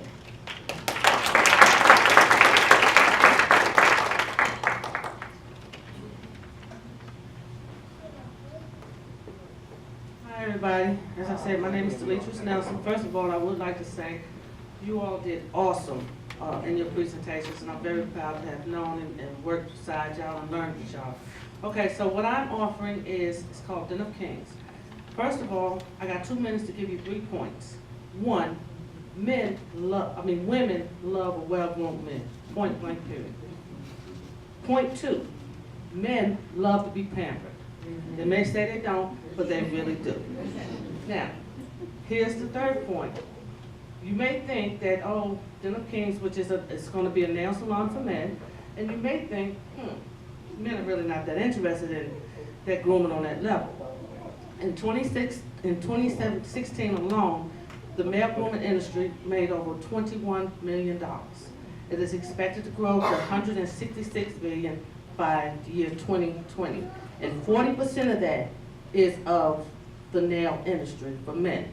Now, the problem with this is, if you've ever been into a nail salon, you've taken your girlfriend, your wife, your daughter, the fumes, the polish, the acrylic, all those fumes, the flowers on the wall, it's no wonder you think this is just for women.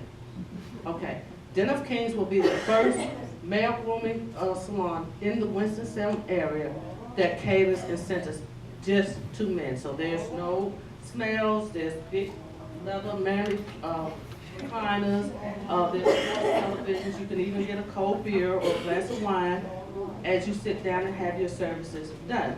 And it is growing. There is one currently in Charlotte. Of course, New York and California is booming with them. So, look forward to seeing Den of Kings. All you gentlemen, come on out, get your manicures and your pedicures. Last point, I didn't include this point, it is getting cold. And just as you will give your girl or your wife, go get your feet done, because we don't want to be rubbing us the rub up against you. We don't want those rough feet up against us either.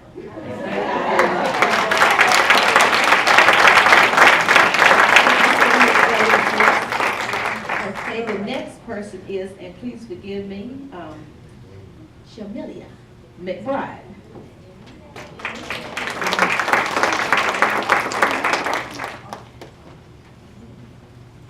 Okay, so for those who know me, we need to get up a little bit, guys. Don't be afraid to get up. Just move around a little bit, because I know you're nervous. Front line right here. I know you're nervous. Come on, $50,000 is free. Come on, up and down. Yes, yes, yes, yes. All right, thank you so much. Thank you. That is why I go to her church. Yes. All right. I am Jamila McBride, the founder of Latinas Finas de las Carolinas. And what that is fancy Latin ladies of the Carolinas. So we don't have this fancy step in, step out, all that stuff, but we will. And that is where I modeled you guys. I was like, wait, we want to look just as cool as they do.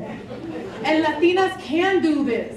So together, I'll be talking to you about trying to get us in your store, okay?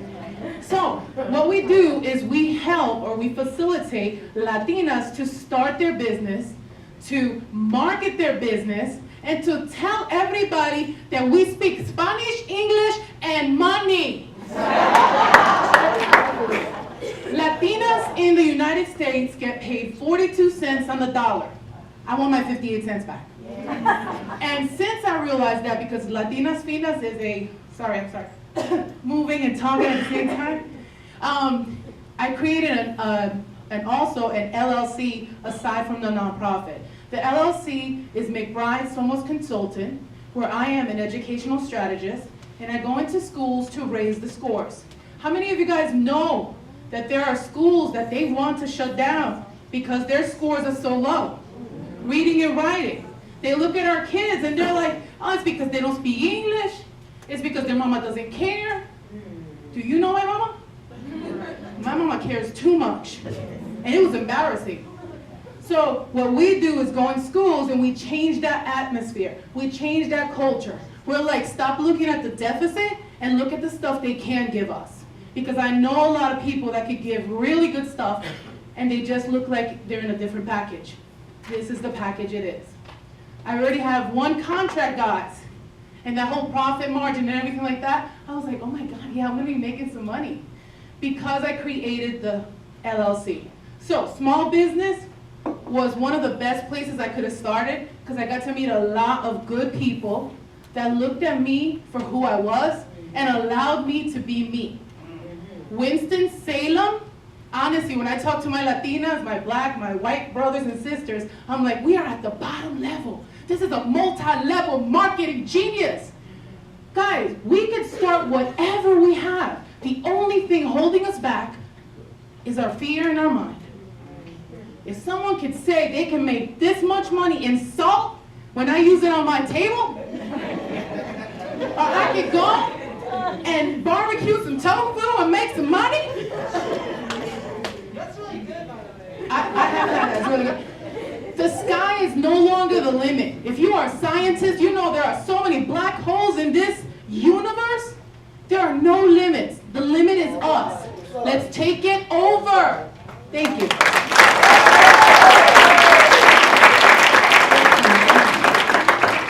Okay, do I have any other Launch Challenge Alliance participants that want to speak at this time? Okay, now I have one person that is going to be potentially in the next round, and she wanted to put her toes in the water and see what it's like before she jumps in. So at this time, Ms. Wanda Bullock.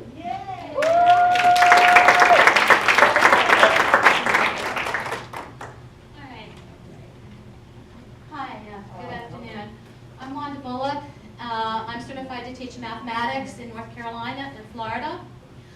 I'm standing here today because I got sick and tired of the school system sending me wonderfully intelligent students who were way, way behind. The name of my company is Math Slayers. The fear stops here. And what I saw over and over again is that students stress over math more than any other subject, and it affects their entire school career. And basically, mathematics can offer you a life insurance policy. Because this is the truth. The more education you have, the better your health is going to be. The better your income is going to be. And guess what? It's going to add up to about 6 years of your life. But you can do it.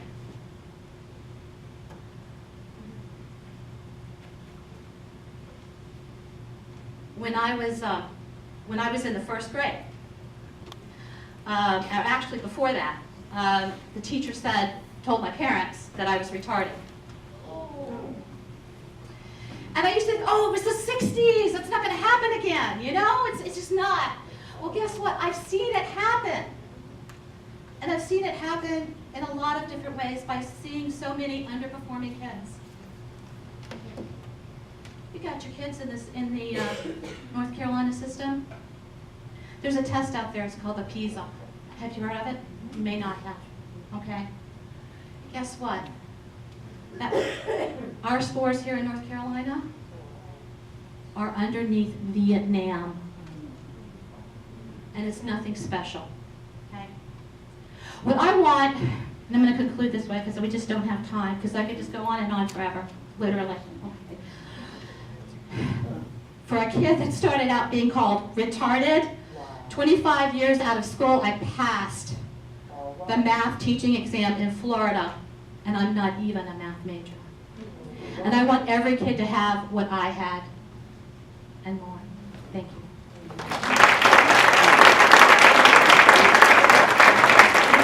Thank you so much. So we've got a little bit of time until the judges come back through. So what I'm going to do is go to the small business page and just share with you some of the shots from the participants and some of the things that they've gone through as they embark on this process. And I just want to use my 2 minutes to talk about the Small Business Center, so I do want to share with you guys. The Small Business Center has been so instrumental to me and learning, and you know, I came here and I make this joke now. I say there are those people that know, and those people that know that they know, people that don't know, and don't know that they don't know.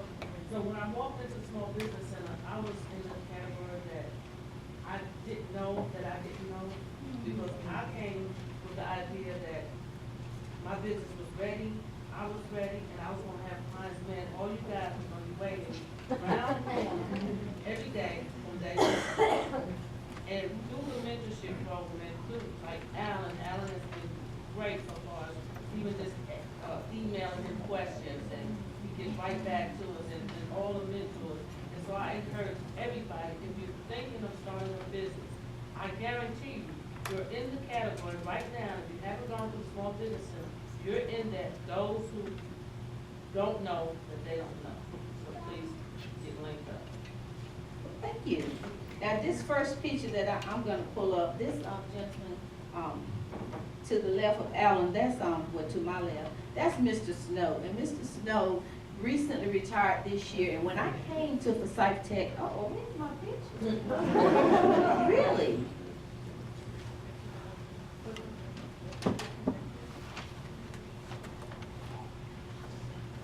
I'm upset now. You know what? This ain't right. Is that what it is? Sorry.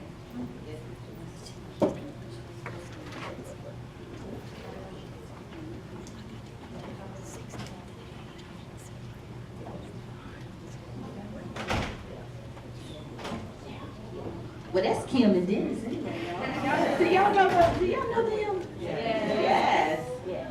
Now let me see if I can find the gentleman that I'm looking for. But what I'm saying is Mr. Snow, when I came to Forsyth Tech in 1996, Mr. Snow was here.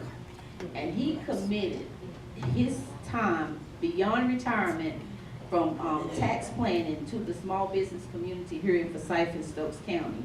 And he did over 30 years of small business counseling for the Forsyth Tech Small Business Center. And that is just a tremendous amount of commitment to, you know, to a community and an area. And I just want to acknowledge him. I don't know if you guys even got to meet him before he left, but he was just like a pillar for me. So I look back and I see him now, and I haven't seen him since he retired, but Della did, and she says Mr. Snow is still going strong. And I just wanted to point that out to you, that the people at the Small Business Center are committed to your success. That's what we're here for. That's our goal. That's our challenge. That's our charge. And our ultimate decision is we're going to make you successful even if you don't want to be successful. We're going to push you there. We're going to look at you and we're going to say, you got this. You can do this. Don't give up. Come back. Keep asking questions. The only dumb question is a question not asked. So that's what we're here for, to make sure that all of you guys are successful.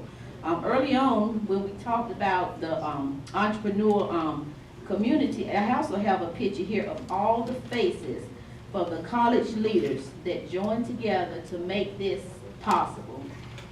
And they are, this is opening day, when they all met at Inmar. Those are the movers and the shakers in Winston-Salem for South County. These educators and businessmen and women make things rock. And if you want to know what's happening when, where, why, you need to just follow these guys and the ladies. If they got a Facebook page, a social media page, an Instagram, connect. Find out what's going on and just stay true to Winston-Salem, Forsyth County, and watch us grow with the help of all these different institutions. These are our emerging leaders.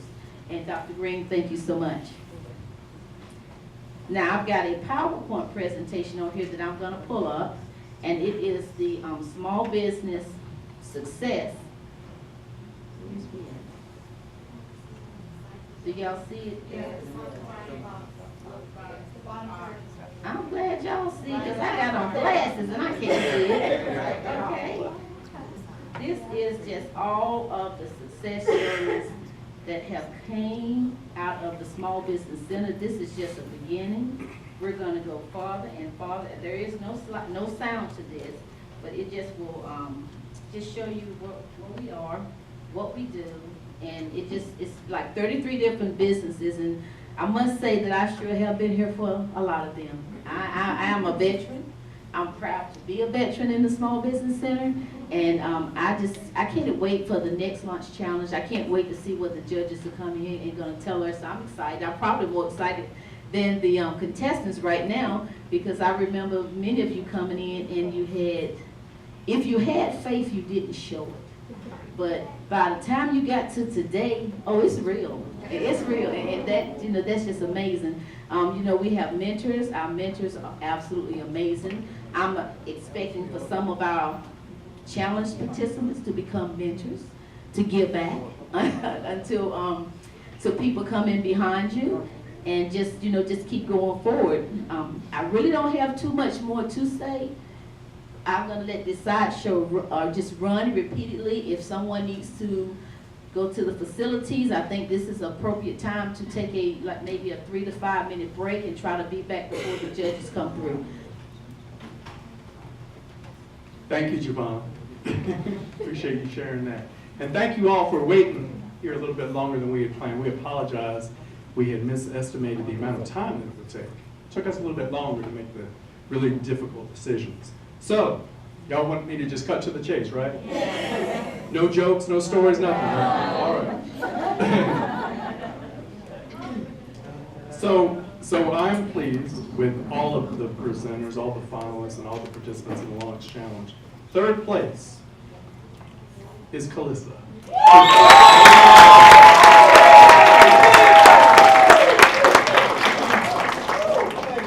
And second place is Faith.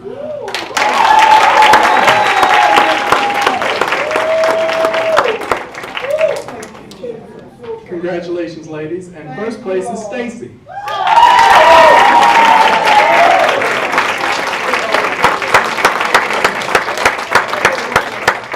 Everyone did a wonderful job. Y'all expect an email from me this week. I can't promise it'll be tomorrow, but this week, and it'll discuss all the particulars, the amounts, and all that other fun stuff. And I'm glad to say that 4 through 6, y'all won a little something too. So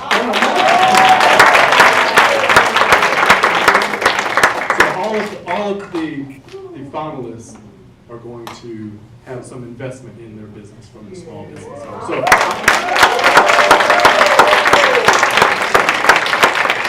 and I also want to clarify that Foresight Tech is wonderful to have a large number of contributors from the community who made it possible for us to have funds to give to people who are starting businesses. We want to invest in your businesses, and we know all of you will be successful. So, thank you very much, and see you at Camel City Barbecue for the after party.